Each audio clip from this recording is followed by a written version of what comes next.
adventure continues in Superman 2. Hello everyone, my name is Ryan Cam and welcome back to The Road to James Gunn's Superman, where we're covering every theatrically released Superman film in honor of James Gunn's Superman coming to theaters in July. If you haven't checked out the Superman 78 video, check the link in the eye in the right-hand corner. That would be greatly appreciated. But now we dive into the sequel, 1981's Superman 2. And before anyone says anything, this is the Richard Lester version. We're covering the Richard Donner cut later. We will get to it. I promise you. But we're covering the theatrical version this time around. And this was directed by Richard Lester. And it is the first sequel to Superman. And it picks up Superman doing his thing. He's being with Lois now. All's good until Zod and friends show up from the Phantom Zone and cause all kinds of havoc. So not only this time around am I joined by Jacob Collins and by Matt Wyatt. Guys, how are you? But for this time around, we've got Kyle from Flet's Movies of Pop Culture 13. Kyle, how are you? I'm doing good. I appreciate you guys inviting me to come on. It's going to be a lot of fun discussing this sequel because I think it's one of my favorite sequels for sure. So it's going to be a blast.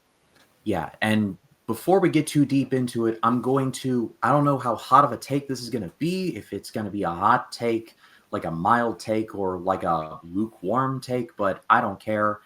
I like this movie more than the original. That is to say, the original is a classic. However, I think this does what I want sequels to do. It gives the hero more stuff to do, introduces new things, and overall, I just generally think I had a lot more fun with it. I felt like there was a lot more room to breathe, so to speak. And they did a lot of things here that I really liked. Collins, what do you think? I do respect your opinion. I do prefer the first one more, only because it's more grounded and like not as campy. Which I do think that's why I like about the Donner cut more, is because he kind of gets the campiness out of that movie. Like he cuts the campy scenes out. And so like there's like one scene, for instance, where the cops are talking about fish. You're like, well, I think I'll eat the fish, man. Like, I'm just thinking like, okay, we don't really eat the scene. And like this, and also like, the things where like Superman throwing an S at Non, to where I'm just like, okay, really? Like he threw an S at him, and and like in Zod's ET finger. Yeah, that was wild. That like cellophane S, he just throws it, and Non just gets all caught with like, oh yeah. No! I'm not gonna say it's like it was, with the Saram S off his chest. Where the hell did that come from? And also, Zod and his people can do hand blasts, apparently. The ET finger, I call it the ET finger. It's like no, they did the ET where they just levitate other people, those cops, and then they just do the hand blast at Superman. I was like, what the? I didn't know they could do that. I didn't know that was part of their abilities. Like, what is going on? They just make the shit up on the fly. I feel like that Richard Lester didn't really do his research on what they're capable of doing. It's just like, let's just do this because it's fun. I think generally, though, I thing I appreciated the most in the movie is that thing about Smallville is that they do the will they, won't they, shit or get off the pot thing with Clark and Lois and that whole thing. They don't waste any time with this one. Like one of my favorite scenes is after Lois jumps in the lake to be like, you're Superman and I'm going to prove with my life. Time to swim. And she jumps in and Clark, air quotes, saves her. Well, that's a whole thing. But then they're in the hotel room, they're relaxing, and then Clark trips on that pink tiger. His hand goes into the fire and his hand looks like this. His hand is totally fine. And then he's like, well, jig's up. He goes up, he turns, he takes off the glasses and he turns around and he's Superman. I love that so much. I love that transition. I love that whole round of dialogue. There's no middleman. There's just, yep, I'm Superman. I've been Superman the whole time. I love the spirit of that. And yeah, I do agree with some of your parts about him revealing to himself to Lois. I thought that really worked. even though that the Richard Lester cut didn't really hold up well because they wanted to hire him because he was the guy who directed the Three Musketeers movie, and they wanted to be a little bit more quippy, more campy, and more silly than the first movie because they were 70% done of filming part 2. They hold back production just because they weren't so sure if the first one was going to be successful commercially. Then they had to like focus on the success of the first film. Then when it blew up at the box office, they parted ways with Richard Donner for creative differences. I think it's because I think Richard Donner wanted to go a little bit more darker in part 2 with General Zod. And I think that he continued to finish that film. I think it would have been a darker direction with the film. It's too I like how fast paced the sequel is too. And there's some really cool like because I think Zod like really good performance. And what's cool about this, even though Gene Hackman left too as well, he didn't film the rest of his scenes. They just used a stunt person to shoot him at certain shots. But yeah, what Matt says, I think I would love to see how dark the sequel would have been. But there's some really cool stuff I think the sequel does improve on in certain aspects. But this is still like one of my favorite sequels because after that I start choosing. But no, it's Superman 2. I think even there's some really cool score moments as well. I think as well. Yeah, and that's when Richard Pryor gets involved, and it goes promptly south. Yeah, but also like when Richard Lester took on the project, they didn't like get John Williams back to do the score. They had Ken Thornton doing the music score and doing like his own version of the theme. I didn't mind the theme personally. Yeah. I thought it was really cool still, but I do feel the missing presence. First off, he kisses to make her forget. Like I prefer what I like about the Donner cut. At least it's just a cop out of the first one, but he kisses her, and I'm thinking, so no one else remembers what happened at the end of the movie. Does he just go around kissing everybody in the movie? Is he like just going around? I'm just thinking like, what the hell's happening there? Like, because he goes up to this guy who doesn't even know who he is at the end of the movie. And he's just like, never seen garbage before. And I'm just thinking, did you kiss this man? Come back and then he says, I'll be back in later. And he goes, and then all of a sudden he shows back up and he's like, bit of an extreme scenario. Yeah, a little bit of extreme, but also with we weren't really knew for sure if he had finished the movie. We don't know how it would have ended the way it did it. And because right now they just like, hey, let's just have him spin around the earth again because that's all we got right now. We didn't have everything for that when he filmed that movie. So the kiss and forget, I will admit, that was so dumb, made zero sense. Like, where did that come from? The kiss of forgetness? That's your neuralizer? He could have just done the thing in Smallville season 1 where he just goes boink on Pete's head and knocks him out.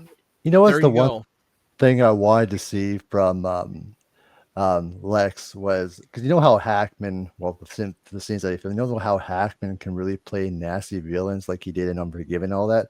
Yeah. I would love to see him take how far he could go with Lex Luthor. Unfortunately, we never got to see that. That's why something I would have loved to see in the sequel. Yeah, because for me personally, I feel like they kind of wimped him down in the sequel. I wanted him to be a little bit more darker and a little bit more like ruthless than he was in the first movie. But then they went for the campiness with Lex and just made him more of a secondary villain, which I loved Terrence Stamp's portrayal as General Zod because when the way he performs felt like he was going as a performance as a play. And he did it well, and he was made believable, and he was a character who was so angry and wants to take revenge on Jor-El's son, Kal-El, for jailing him in the Phantom Zone because he wanted to take over the whole planet, and now he wants to rule the planet of Earth. I really think though, I really do like that Zod in this movie. I like how it does. The only thing is I hate the retcon at the beginning, how they retconned it. Yeah. Where it's like you see him in Superman the movie, he's just like it's Jor-El, but then it's like, oh no, they broke into the crystal vault, still broke crystal. Yeah, that was done by Richard Lester. That was definitely done in that scene. Yeah, I'm like it just. Yeah, the guy snapped his neck from the Kryptonian guard, and yeah, because you could tell that they didn't use any of the footage with Marlon Brando, especially when they tried to do a recap of the first Superman movie when Marlon Brando was present when Jor-El was about to be jailed into the Phantom Zone, and they completely cut his scenes out of the movie in the second film. So crazy.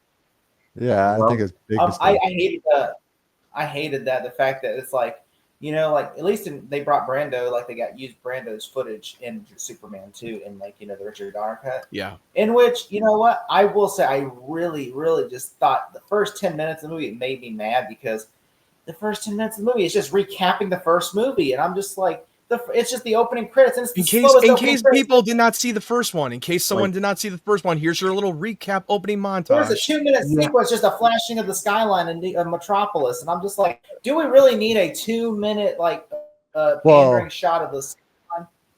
Well, thank goodness it wasn't a Sunlight Dead in Night 2 situation. Oh, that's a good point. Yeah. Like the one thing that really bummed me out is, I mean, back then I used to really enjoy the hell out of the sequel, but then looking back on it, like, you completely don't see the presence of Jor-El in this movie, because he had a bigger part. He was the only one who left the fortress from his guidance from Superman, and then they just added the mother in there, and now they have a bunch of Kryptonians educating him, which it made no sense. Jor-El was the only one who did all the education when he was training, and when you saw in the Richard Donner cut, you saw more Jor-El when Lex Luthor showed up in the fortress. Why was Marlon Brando not in the movie? He was a tool. Makes sense. Checks out. And even though they back, even though they reuse the makeshift footage from Superman 1 for Superman 2. And, you know, and so, which I thought that was cool. Like, you know, and I'm glad that they brought him back for Superman 2. It made more sense for him. Yeah, it was more consistent because it was a two-parter movie.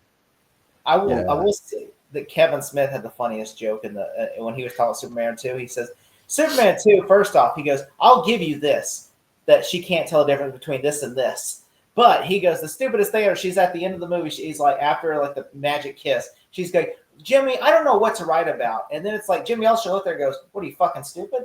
You didn't see what happened. He goes, you care to step outside, General? He goes like, I did like that for the Richard Lester version. I liked when he was telling Zod, like, hey, you can just step outside. I will appreciate that scene. That was pretty good. That whole scene is so awesome. Like from the diner scene to where he loses his powers all the way up through to the end. Which the diner scene was done by Donner himself. Because you could tell that Margot Kidder, every time you see different shots, she looks completely drastically different. She looks a little bit younger from the first movie. And then when you see some of the shot by Richard Lester, she looks a little bit older. It looks so off-putting to me. Yeah, you can tell which scene Donner did and what Lester definitely did. Yeah, you can solely tell. Like, when you watch that scene in frame by frame comparison, like, wow, she looks completely different. What's wrong with this picture here? There was one moment that is kind of cheesy, but it made me laugh. Where Zod's like, I like the police siren. He said, it looks like the red sun, and then Nan breaks it off and hands it to Zod, and Zod just goes. I love that moment. Like, Zod is really good in the movie, but just his dynamic with Nan. Like it just shows he's not just one note. Like, because Nan is like, he's the muscle, and it could have been so easily just been a guy who just stands there. But they actually give him like a couple of like clever little moments there that I personally was laughing at, that siren included. But I don't want to put the cart before the horse. We will talk about Man of Steel when we get there, but I don't want to hear any more criticisms about how the final battle was too much. When half of the city gets destroyed in this movie, like with Zod and their like super breath. They didn't even take a breath. It was like, the thing I did not like was the extras. They're watching the show. Like, what are you doing? Yeah, there's like 4 people battling it out with each other, and you can get killed in the process. And like, no, let's just sit there and enjoy the show. This is gonna be fun. What? There was what I'm gonna call it. There was a massive Omen moment. I'm going to call it an Omen moment, whereas like the dude's looking up at the thing, like telling him to get out of the way. The mom and the baby, like just looking up at this concrete slab, like, oh, she's taking her sweet ass time to get that from that tower, just falling from her death. Like, what are you doing, lady? Like, did you notice the product placement from that Marlboro cigarettes and then KFC? That's another Man of Steel thing I will not hear any criticism about. Like, it's an IHOP commercial. Yeah, but and I will say that we gotta admit with this an IHOP. There's a fight sequence in the IHOP. Fight scene in the IHOP. There's IHOP fighting secrets going on there. And I'm just like, oh god. I was like, and then they have like what bank? And then they have Sears. Like Martha Kidd has a Sears. I'm like, what? This Sears sponsor that? Dude, she's working jobs at Sears. What are you gonna do? So, hands up if anyone remembers Sears. Pepperidge Farm remembers. the thing is also like I really, I really enjoy the whole astronaut sequence when they're at space and they're just murdering all the astronauts. I thought that was really cool. That You is know, one of my I favorite mean, that's your. I sequences as mean, well. that's just your way to fake the moon landing. Like, here's the footage. It was filmed in a studio. I was You know, trying to Ryan- find Kubrick and I couldn't find him. Ryan, you mentioned Omen. All I can just picture, hey Zod, it's all for you. It's all for you. I did like the White House sequence because you always wonder what would happen if a villain attacked the White House. Oh And yeah. you get to just see this, okay? It was just so crazy. Like, just throwing men around. Like, here's like, and just going, and it's just like, and then like how the president, like, they go, you're not the real president. The president would not give up his power. Like, Zod's like not bullshitting. He's like, you're not the real president. A real president won't surrender that easy. And then, Yep. then Warren Bennett, and he's like, he goes, I'll surrender if this means given. And he says, and I just like how then later on the president goes, Superman, save us, Superman. He goes, who is the Superman? He grabs the camera. Who is the Superman? But I Yeah, will say, like the president said, like, hey, there's gonna be someone out there that will not kneel before you. And like, he's been really gambling on his life because Superman is out there who's just as powerful as Zod.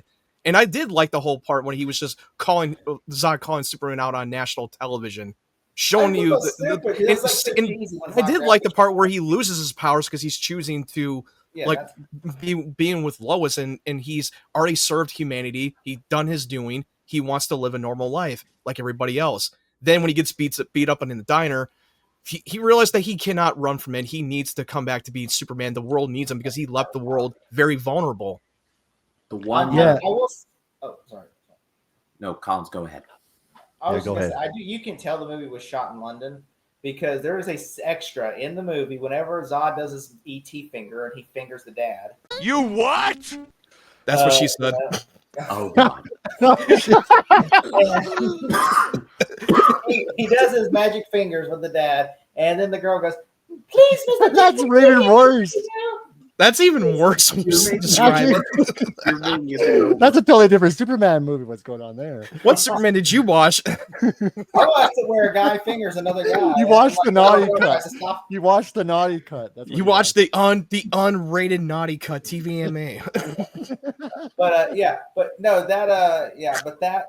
that scene though that happens though whenever he's flying in the air and she goes, "Please, Mr. General, please let my daddy go." And I'm just like, okay, you could tell that this was shot in London because no damn way. Which it turns out it was shot in the UK.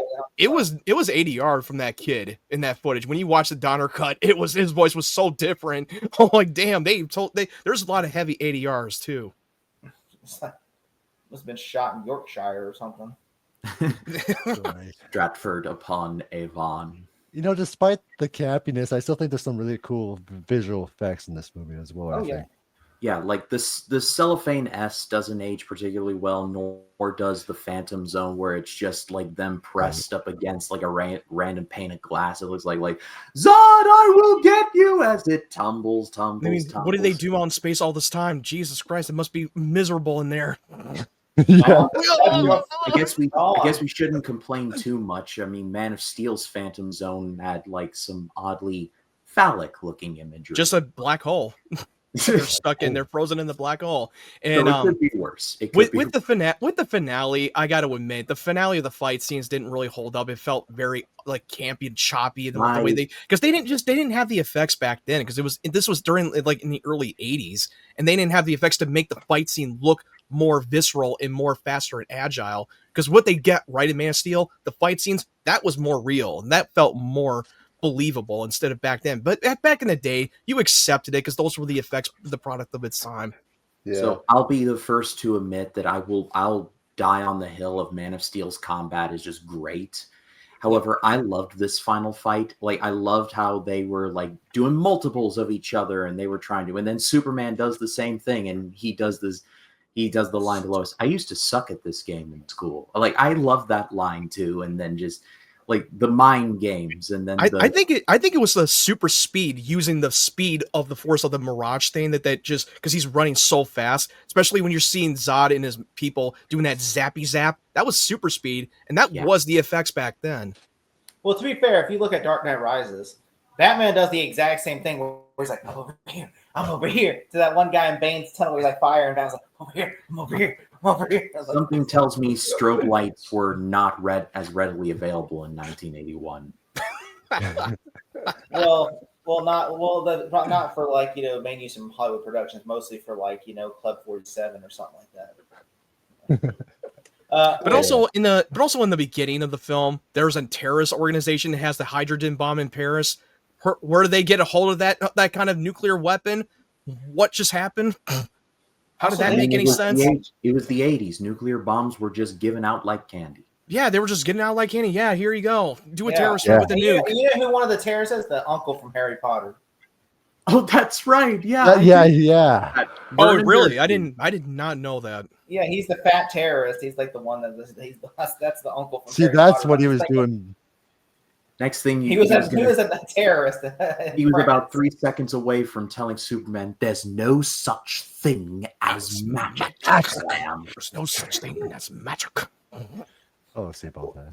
The funny thing in this movie is that how Lex Luthor escaped from prison, he had a projection, like realistic hologram, and this is like in the early 80s. How the hell did he do that? Pull that off? The technology that was way ahead of its time. Lex Luthor is really smart, you see.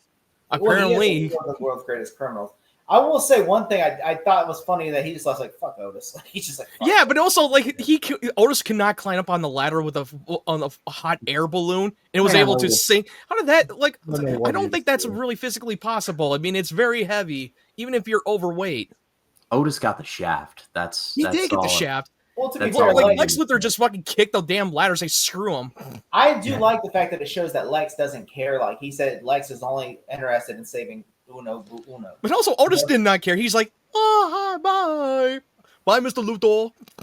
Poor Otis. Someone get him an ice cream. But my theory about how he got the projector parts, that being Lex, is that he knew Morgan Freeman from Shawshank, and old Red smuggled that stuff in along with a poster of. He went on Tim Robbins on him. Shit that night. My friend Andy Dufresne. Which I used to like. I did not notice that there was a deleted scene for the ending because I was assuming, because Superman always said, I've said this before, he breaks Zod's arm and kills him and drops him. Zod falls to his death at the end of the movie. I know he's dead. So, they're all dead. Where do you think they went to sleep? No, but they don't. But then the deleted scene, it shows them being arrested by the Arctic police. I just sent y'all the deleted scenes. I didn't know there was. They get arrested.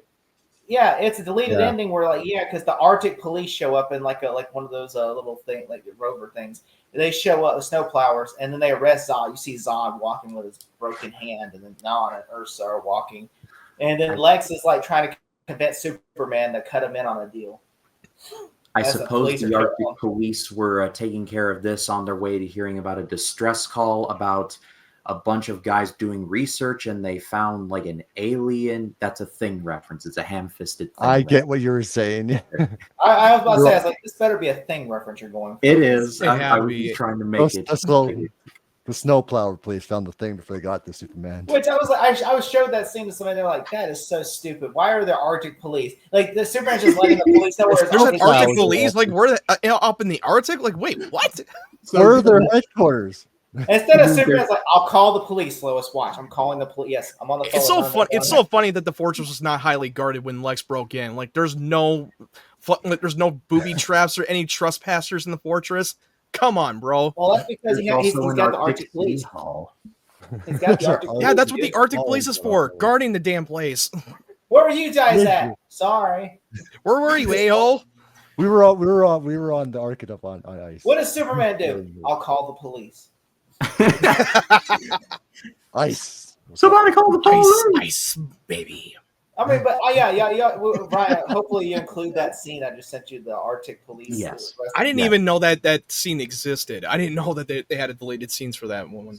That's why I love having Collins on here, because he finds stuff that I can't. I should have known that. Like, damn, I enjoy the movie. I didn't even know that they had deleted scenes like this before. I mean, I had to Google That would have it. been interesting to see. They also have, I kind of would understand why that they had to cut that out. It Yeah, would have been way too weird and like barely inconvenient. also there is a defenses in one of the deleted scenes. Also, that there is when Non and all them go to the Arctic.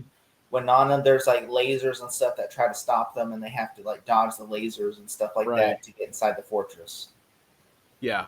But then I guess they kind of, because that contradicts Lexo and them going to the fortress, and they're like, how come a human being can go there and there's no lasers and shit? But then when apparently anyone can get in, anyone can get into that place. They didn't even. They should have treated this like a Bermuda Triangle. When someone enters in, they're nowhere to be found ever again.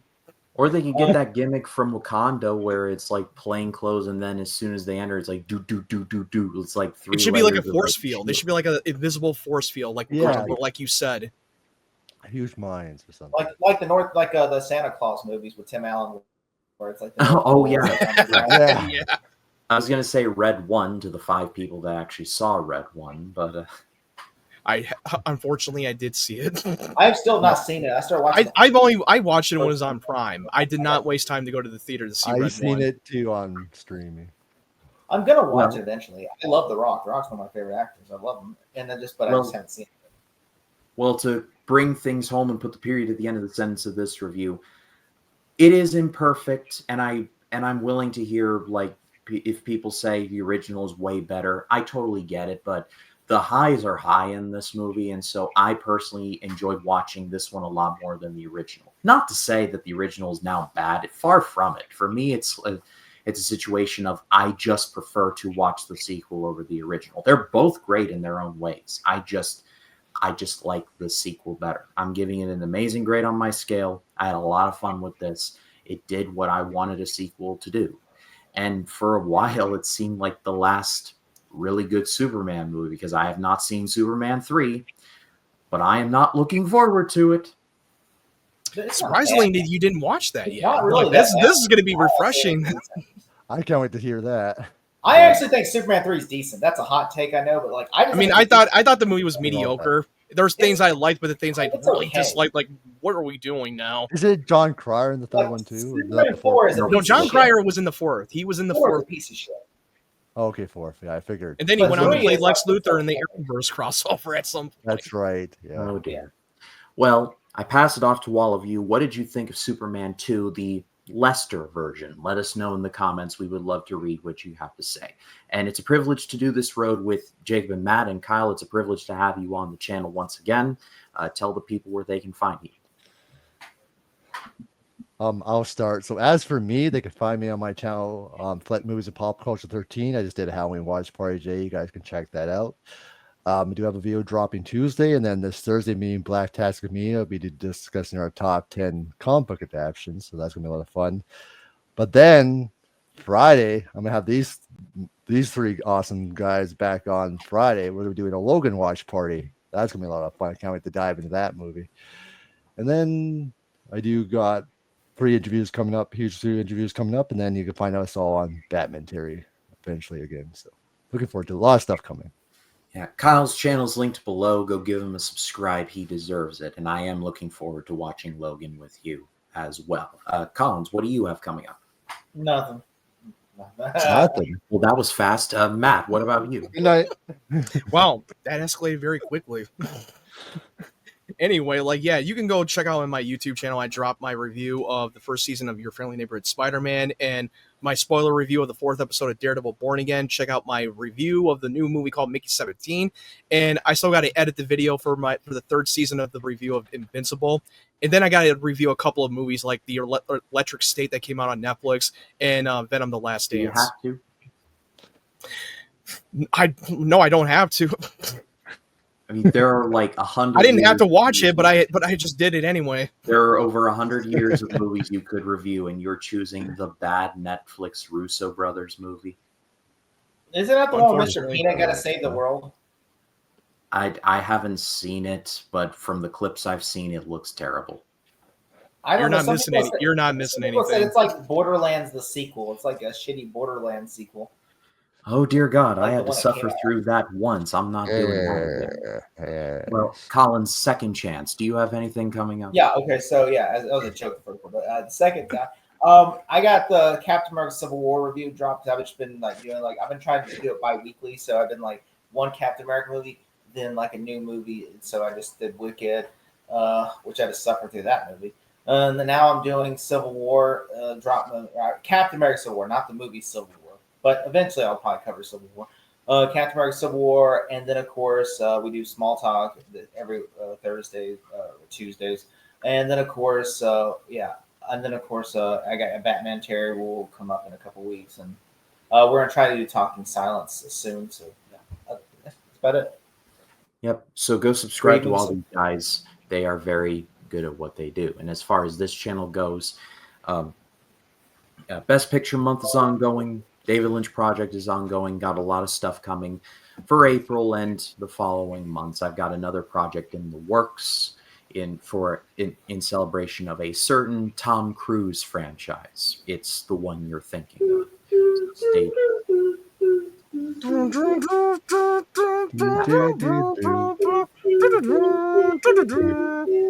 Yes, it is. Yes, it is that one. But for Kyle Flett, for Jacob Collins, for Matt Wyatt, my name is Ryan Kingham. We will see you all in the next one. Next one up is Superman 3. In the words of Emma Stone from La La Land, oh God, help us all. So we'll see you all in the next one. God bless us, everyone. I'm scared.